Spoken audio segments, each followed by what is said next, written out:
کیا آپ جانتے ہیں کہ وہ کون تھے جو رسول اللہ صلی اللہ علیہ وسلم کے چچا زاد بھائی اور ترجمان القرآن کہلائے؟ یہ وہ عظیم ہاشمی نوجوان تھے جن کی حکمت نے بڑے بڑے دانشوروں کو بھی حیران کر دیا۔ لیکن جب رات ہوتی تو خوف خدا میں ان کا کیا حال ہوتا تھا؟ وہ کیوں پوری رات ایک ہی آیت کو دہرا کر زارو قطار روتے تھے؟ آج دیکھیے حضرت عبداللہ بن عباس رضی اللہ عنہ کی زندگی کا سب سے جذباتی رخ، گریہ شب۔ ایک جلیل القدر صحابی رسول اللہ صلی اللہ علیہ وسلم کے چچا زاد بھائی، علم دین کے بحر بیکراں، تقوی و طہارت کے پیکر، دن کو روزہ اور رات کو عبادت گزار، بوقت سحر مغفرت کے طلبگار، خشیت الہی سے یوں زارو قطار رونے والے کہ آنسوؤں کی جھلی لگ جاتی، یہ ہیں امت محمدیہ میں کتاب اللہ کے رموز و اسرار کا سب سے زیادہ ادراک رکھنے والے اور مفسر قرآن حضرت عبداللہ بن عباس رضی اللہ عنہ۔ حضرت عبداللہ بن عباس رضی اللہ عنہ ہجرت سے 3 سال پہلے پیدا ہوئے۔ جب رسول مقبول صلی اللہ علیہ وسلم کا اوصال ہوا تو اس وقت ان کی عمر صرف 13 برس تھی۔ اتنی چھوٹی سی عمر میں 1660 احادیث زبانی یاد تھیں، جنہیں امام بخاری اور امام مسلم نے اپنی کتابوں میں نقل کیا ہے۔ جب یہ پیدا ہوئے تو والدہ ماجدہ گود میں لے کر رسول اقدس صلی اللہ علیہ وسلم کی خدمت میں حاضر ہوئیں۔ آپ نے اپنے لعاب دہن سے گھٹی دی۔ اس طرح ان کے پیٹ میں سب سے پہلے جو چیز اتری وہ رسول اللہ صلی اللہ علیہ وسلم کا لعاب مبارک تھا، اور اس کے ساتھ ہی تقوی و ارتے، حکمت و دانش، فصاحت و بلاغت جیسے اوصاف حمیدہ ان کے رگ و ریشہ میں رچ گئے۔ اللہ تعالیٰ کا یہ فرمان برحق ہے، جس کو حکمت و دانش عطا کی گئی ہو اسے خیر کثیر سے نوازا گیا۔ ابھی اس ہاشمی نونہال نے ہوش سنبھالا ہی تھا کہ رسول اقدس صلی اللہ علیہ وسلم کی خدمت کے لیے انہیں وقف کر دیا گیا۔ سفر و حضر میں آپ کے ساتھ رہتے، جب آپ وضو کا ارادہ کرتے تو فوراً پانی لے کر خدمت اقدس میں حاضر ہوتے، جب آپ نماز شروع کرتے تو یہ بھی آپ کے پہلو میں ہاتھ باندھ کر کھڑے ہو جاتے۔ دوران سفر کئی مرتبہ انہیں رسول اکرم صلی اللہ علیہ وسلم کے پیچھے سواری پر بیٹھنے کا شرف حاصل ہوا، غرض یہ کہ ہر دم آپ کی خدمت کے لیے کمر بستہ رہتے۔ انہیں اللہ سبحانہ و تعالیٰ نے حساس دل، پاکیزہ ذہن اور قوی حافظہ عطا کیا تھا کہ عصر حاضر کے جدید ترین ریکارڈنگ کے آلات بھی اس کا مقابلہ نہیں کر سکتے۔ حضرت عبداللہ بن عباس رضی اللہ عنہ اپنے متعلق بیان کرتے ہیں کہ ایک مرتبہ رسول اقدس صلی اللہ علیہ وسلم نے وضو کا ارادہ کیا تو میں نے فوراً آپ کی خدمت میں پانی پیش کر دیا۔ آپ میری خدمت گزاری پر بہت خوش ہوئے۔ جب آپ نماز ادا کرنے کے لیے کھڑے ہوئے تو مجھے بھی اپنے ساتھ نماز پڑھنے کا اشارہ کیا۔ میں آپ کے پہلو کی بجائے پیچھے کھڑا ہو گیا۔ جب آپ نماز سے فارغ ہوئے تو ارشاد فرمایا، عبداللہ تم میرے ساتھ کیوں نہیں کھڑے ہوئے؟ میں نے عرض کی، حضور آپ کی عزت و احترام اور عظمت و جلال کی بنا پر آپ کے پہلو میں کھڑے ہونے کی تاب نہ لا سکا۔ آپ نے میری یہ بات سن کر آسمان کی طرف اپنے ہاتھ بلند کیے اور دعا کی، الہی عبداللہ کو حکمت و دانائی عطا فرما۔ اللہ سبحانہ و تعالیٰ نے اپنے نبی صلی اللہ علیہ وسلم کی دعا کو شرف قبولیت بخشا اور اس ہاشمی نوجوان کو ایسی حکمت و دانش عطا فرمائی جس کی بنا پر آپ بڑے بڑے حکماء و دانشوروں پر فوقیت حاصل کر گئے۔ ہر قاری کے دل میں یہ خیال ضرور پیدا ہوتا ہے کہ کوئی ایسا واقعہ معلوم ہو جو حضرت عبداللہ بن عباس رضی اللہ عنہ کی حکمت و دانش کا ثبوت بہم پہنچاتا ہو، تو لیجئے ایک دلچسپ واقعہ انہی کی زبانی پیش خدمت ہے۔ حضرت علی رضی اللہ عنہ اور حضرت امیر معاویہ رضی اللہ عنہ کے باہمی اختلافات میں جب بہت سے لوگ حضرت علی رضی اللہ عنہ کا ساتھ چھوڑ گئے تو حضرت عبداللہ بن عباس رضی اللہ عنہ نے حضرت علی رضی اللہ عنہ سے کہا، امیر المومنین مجھے ان لوگوں سے بات کرنے دیں جنہوں نے آپ سے بغاوت کا ارتکاب کیا ہے۔ آپ نے فرمایا، مجھے خطرہ ہے کہیں یہ لوگ آپ کو کوئی نقصان نہ پہنچائیں۔ میں نے کہا، آپ مطمئن رہیں، انشاءاللہ یہ ایسی کوئی حرکت نہیں کریں گے۔ پھر میں ان کے پاس گیا، وہ لوگ عبادت میں مصروف تھے۔ ان لوگوں نے مجھے دیکھتے ہی خوش آمدید اور آنے کا مقصد پوچھا۔ میں نے کہا آج آپ سے ایک ضروری بات کرنے آیا ہوں۔ ان میں سے چند ایک نے کوئی دلچسپی نہ لی، لیکن اکثریت نے پوری توجہ سے میری بات سننے کا اشتیاق ظاہر کیا۔ میں نے ان سے دریافت کیا، مجھے یہ بتاؤ کہ حضور کے چچا زاد بھائی، جگر گوشہ رسول، حضرت فاطمہ رضی اللہ عنہا کے شوہر اور اسلام قبول کرنے میں سبقت لے جانے والے حضرت علی رضی اللہ عنہ سے آپ لوگوں کو کیا شکوہ ہے؟ انہوں نے جواب دیا، ہمیں ان کے خلاف 3 بنیادی اعتراضات ہیں۔ پوچھا کون کون سے؟ انہوں نے کہا، ہمارا پہلا اعتراض یہ ہے کہ حضرت علی رضی اللہ عنہ نے اللہ کے دین میں انسانوں کو حاکم بنا دیا ہے۔ ہمارا دوسرا اعتراض یہ ہے کہ انہوں نے امیر معاویہ اور حضرت عائشہ رضی اللہ عنہا سے جنگ کی، لیکن نہ تو مال غنیمت لوٹا اور نہ ہی انہیں قیدی بنایا۔ تیسرا اعتراض یہ ہے کہ حضرت علی رضی اللہ عنہ نے اپنے نام سے امیر المومنین کا لقب ہٹا دیا، حالانکہ مسلمانوں نے ان کے ہاتھ پر بیعت کی اور انہیں اپنا امیر بنایا۔ فرمایا، میں نے ان کے اعتراضات سننے کے بعد ان سے کہا، اگر میں قرآن و سنت کی روشنی میں ان اعتراضات کا حل پیش کروں تو کیا آپ تسلیم کر لیں گے؟ سب نے یک زبان کہا، بالکل، ہم بخوشی تسلیم کر لیں گے۔ میں نے جواب دیتے ہوئے کہا، تمہارا پہلا اعتراض یہ ہے کہ حضرت علی رضی اللہ عنہ نے اللہ کے دین میں انسانوں کو حاکم بنا دیا ہے۔ کیا آپ لوگوں کی نظر سے قرآن مجید کی یہ آیت گزری ہے جس میں فرمایا گیا، اے لوگو جو ایمان لائے ہو، احرام کی حالت میں شکار نہ مارو، اور اگر تم میں سے کوئی جان بوجھ کر ایسا کر گزرے تو جو جانور اس نے مارا ہو اس کے ہم پلہ ایک جانور اسے مویشیوں میں سے نظر دینا ہوگا، جس کا فیصلہ تم میں 2 عادل آدمی کریں گے۔ میں اللہ تعالیٰ کو گواہ بنا کر تم سے پوچھتا ہوں کہ انسان کی جان و مال کی حفاظت کے لیے انسان کو حاکم بنانا زیادہ بہتر ہے یا ایک خرگوش کی جان بچانے کے لیے انسان کو حاکم بنانا بہتر ہے؟ یہ دلیل سن کر سب نے کہا، بلا شبہ بنی نوع انسان کی اصلاح اور جان و مال کی حفاظت کے لیے کسی انسان کو حاکم مقرر کرنا از بس ضروری ہے۔ آپ نے پوچھا، اس دلیل کے تناظر میں کیا تم اپنے پہلے اعتراض سے دستبردار ہونے کے لیے تیار ہو؟ سب نے کہا، بالکل، ہمارا پہلا اعتراض ختم، ہم اجتماعی طور پر اس سے دستبرداری کا اعلان کرتے ہیں۔ تمہارا دوسرا اعتراض یہ ہے کہ حضرت علی رضی اللہ عنہ نے حضرت امیر معاویہ رضی اللہ عنہ اور حضرت عائشہ رضی اللہ عنہا سے جنگ کی، لیکن نہ مال لوٹا اور نہ انہیں قیدی بنایا۔ مجھے یہ تو بتاؤ، کیا تم اپنی ماں حضرت عائشہ رضی اللہ عنہا کو قیدی بنانا پسند کرو گے؟ اگر تم ہاں میں جواب دو گے تو کفر کے مرتکب ہوگے۔ اگر حضرت عائشہ رضی اللہ عنہا کے ماں ہونے کا انکار کرو گے تو پھر بھی کفر کے مرتکب ہوگے، کیونکہ اللہ تعالی کا ارشاد ہے، بلا شبہ نبی صلی اللہ علیہ وسلم تو اہل ایمان کے لیے ان کی اپنی ذات پر مقدم ہیں اور نبی کی بیویاں ان کی مائیں ہیں۔ اب تم اپنے لیے جو چاہو پسند کر لو۔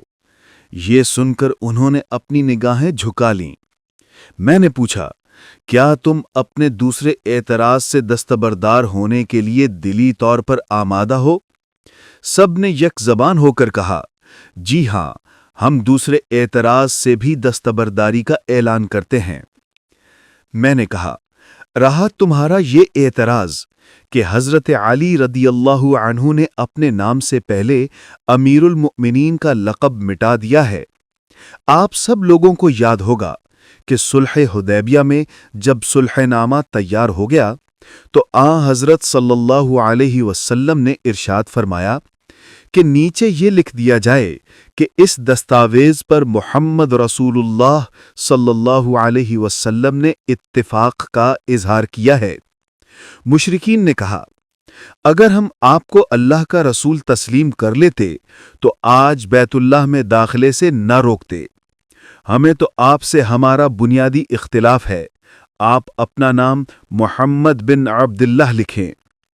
آپ نے مشرکین کا مطالبہ مانتے ہوئے یہ ارشاد فرمایا، بے خدا میں اللہ کا رسول ہوں، تمہارے ماننے یا نہ ماننے سے کوئی فرق نہیں پڑتا، اور اپنے ہاتھ سے رسول اللہ کے الفاظ منا دیے۔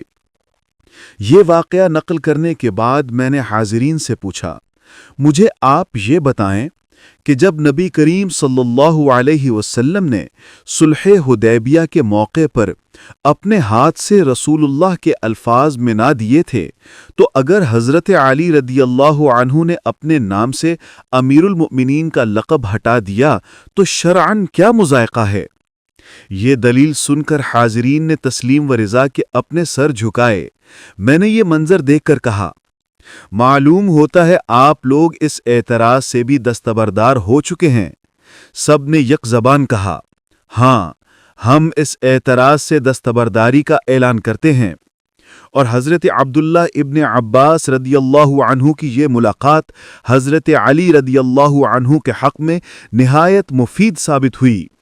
آپ کی مدلل گفتگو سے متاثر ہو کر 1000 افراد دوبارہ حضرت علی رضی اللہ عنہ کی فوج میں شامل ہو گئے۔ حضرت عبداللہ ابن عباس رضی اللہ عنہ نے حصول علم کے لیے بہت محنت کی۔ رسالت مآب صلی اللہ علیہ وسلم کے چشمہ علم سے جی بھر کر سیراب ہوئے۔ آپ صلی اللہ علیہ وسلم کے وصال کے بعد حصول علم کے لیے علماء صحابہ کرام رضی اللہ عنہم کی طرف رجوع کیا۔ حضرت عبداللہ ابن عباس رضی اللہ عنہ بیان فرماتے ہیں کہ جب مجھے یہ اطلاع ملتی کہ فلاں صحابی کے پاس حضور صلی اللہ علیہ وسلم کی کوئی حدیث ہے تو میں بلا تاخیر اس کے گھر پہنچتا، دہلیز پر چادر بچھا کر باہر بیٹھ جاتا۔ ہوا سے مٹی اڑ اڑ کر مجھ پر پڑی رہتی، لیکن میں صاحب علم کے احترام کو ملحوظ خاطر رکھتے ہوئے ان کے آرام میں مخل ہونا مناسب نہ سمجھتا۔ جب وہ از خود اپنے گھر سے باہر آتے اور مجھے اپنی دہلیز پر بیٹھا ہوا دیکھتے تو بے ساختہ پکار اٹھتے، عبداللہ آج آپ یہاں کیسے؟ آپ نے مجھے پیغام بھیج دیا ہوتا، میں خود آپ کے پاس آ جاتا۔ میں جواب میں کہتا، میں آپ کی خدمت میں اس لیے حاضر ہوا ہوں کہ پیاسا چشمے کے پاس آتا ہے نہ کہ چشمہ پیاسے کے پاس۔ حضرت عبداللہ ابن عباس رضی اللہ عنہ اپنے اساتذہ کی بہت عزت کیا کرتے تھے۔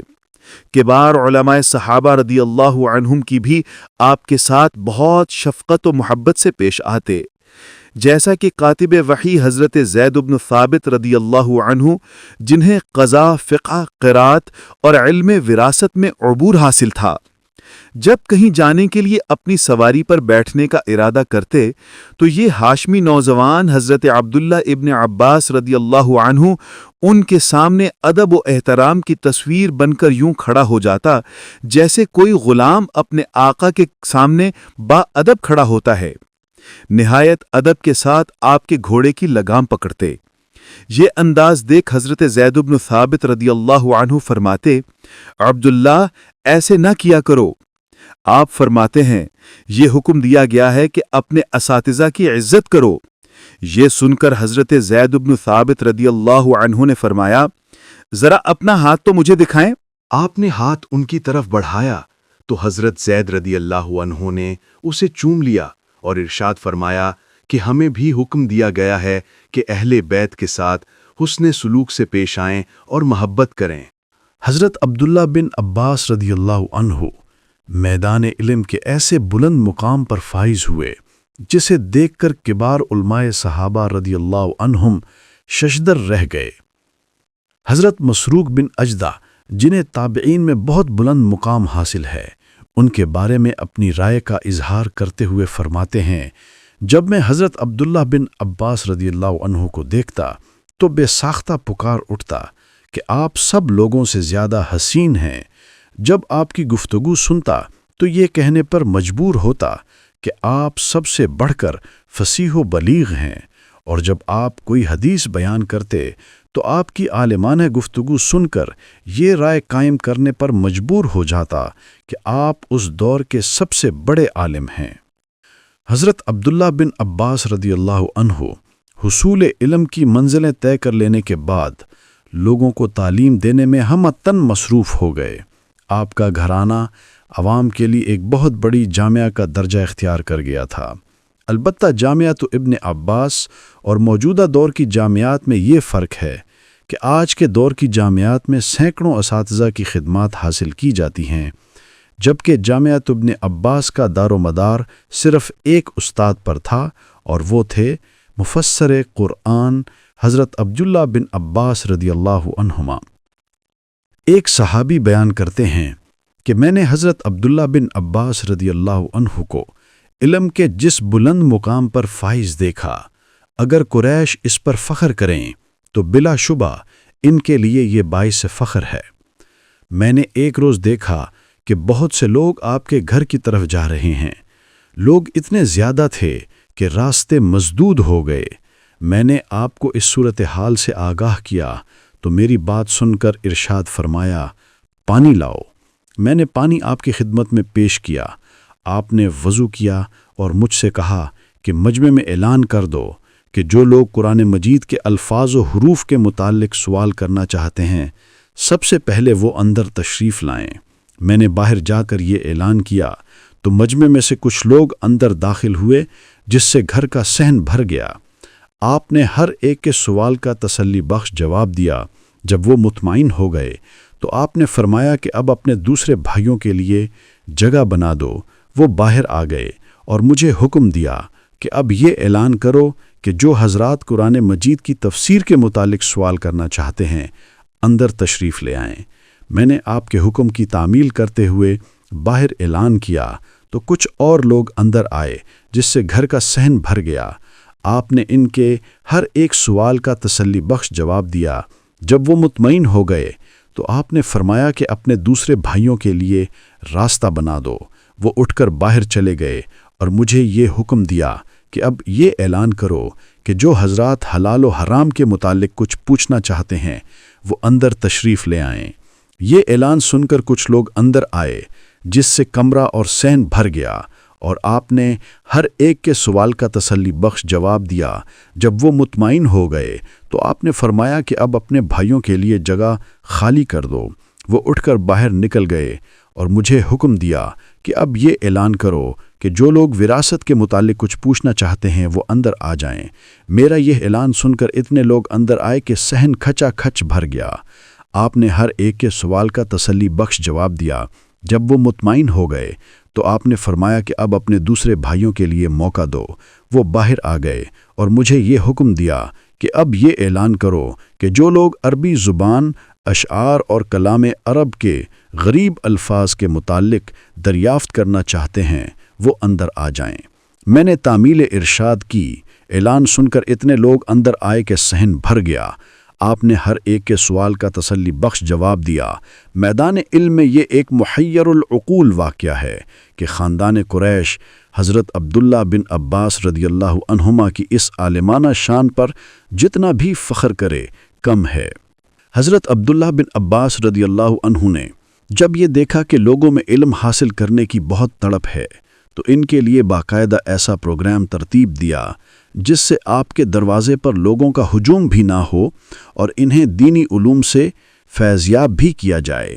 لہٰذا آپ نے ہفتے میں ایک دن صرف تفسیر قرآن کے لیے، ایک دن صرف فقہ کے لیے، ایک دن مغازی کے لیے، ایک دن شعر و شاعری کے لیے اور ایک دن تاریخ عرب کی تدریس کے لیے مخصوص کر دیا۔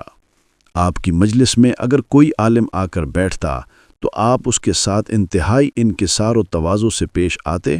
اگر کوئی سائل سوال کرتا تو اسے تسلی بخش جواب دیتے۔ حضرت عبداللہ بن عباس رضی اللہ عنہ اپنی عالمانہ حیثیت اور بے شمار خوبیوں کی بنا پر باوجود اپنی چھوٹی عمر کے خلفائے راشدین کا مشیر خاص ہونے کا شرف حاصل تھا۔ حضرت فاروق اعظم رضی اللہ عنہ کو اگر کوئی مشکل مسئلہ پیش آتا تو آپ اسے حل کرنے کے لیے جہاں کبار صحابہ کرام رضی اللہ عنہم کو مدعو کرتے، وہاں ان کے ساتھ حضرت عبداللہ بن عباس رضی اللہ عنہ کو بھی دعوت دیتے۔ جب آپ تشریف لاتے تو انہیں اپنے قریب بٹھاتے اور پیار بھرے الفاظ میں اظہار خیال کرتے کہ آج ہمیں ایک مشکل مسئلہ پیش آیا ہے، میرے خیال میں آپ ہی اس مشکل مسئلے کو حل کر سکتے ہیں۔ ایک مجلس میں تو حضرت عمر بن خطاب رضی اللہ عنہ کے اس رویے پر اعتراض بھی کیا گیا کہ کبار صحابہ کرام رضی اللہ عنہم کی موجودگی میں ایک کم عمر صحابی کو زیادہ ترجیح دی جاتی ہے۔ آپ نے اعتراض کے جواب میں صراحتاً ارشاد فرمایا، یہ ایک منجا ہوا فصیح البیان اور صاحب عقل و دانش نوجوان ہے۔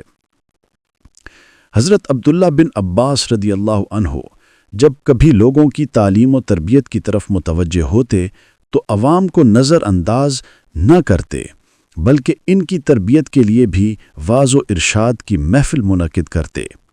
آپ کسی گناہ کرنے والے کو مخاطب کر کے یوں ارشاد فرماتے، اے گناہ کے مرتکب، گناہ کرتے وقت تیرا خوش ہونا اس گناہ سے کہیں بڑا جرم ہے۔ گناہ کا ارتکاب کرتے وقت تو لوگوں سے تو خوف زدہ ہوتا ہے، لیکن اللہ تعالیٰ کے خوف سے تیرا دل خالی ہوتا ہے۔ گناہ کرنے میں کامیاب ہو جائے تو خوش ہوتا ہے، اگر ناکام رہے تو کف افسوس ملتا ہے۔ یاد رکھ، یہ ایک خطرناک اخلاقی بیماری ہے۔ اے گناہ کا ارتکاب کرنے والے، کیا تو جانتا ہے کہ حضرت ایوب علیہ السلام کو جسمانی اور مالی اذیت میں کیوں مبتلا کیا گیا؟ وہ صرف اس لیے کہ ایک غریب اور مسکین شخص نے اپیل کی تھی کہ مجھے ظالموں کے چنگل سے آزاد کرایا جائے، اور آپ نے اس کی مدد نہیں کی تھی۔ حضرت عبداللہ بن عباس رضی اللہ عنہ کے قول و فعل میں کامل یکسوئی پائی جاتی تھی، جو کہتے اس کے مطابق ان کا عمل بھی ہوتا، لوگوں کو منکرات سے روکتے اور خود منکرات سے اجتناب کرتے، اکثر و بیشتر دن کو روزہ رکھتے اور رات کو عبادت میں مصروف رہتے۔ حضرت عبداللہ بن ابی ملیکہ بیان کرتے ہیں، ایک دفعہ مجھے حضرت عبداللہ بن عباس رضی اللہ عنہ کے ہمراہ مکہ معظمہ سے مدینہ منورہ تک سفر کرنے کا اتفاق ہوا۔ جب ہم کسی جگہ پڑاؤ کرتے تو آپ آدھی رات تک عبادت میں مشغول رہتے، جبکہ دوسرے ہم سفر تھکاوٹ سے چور ہو کر نیند کی آغوش میں محو استراحت ہوتے۔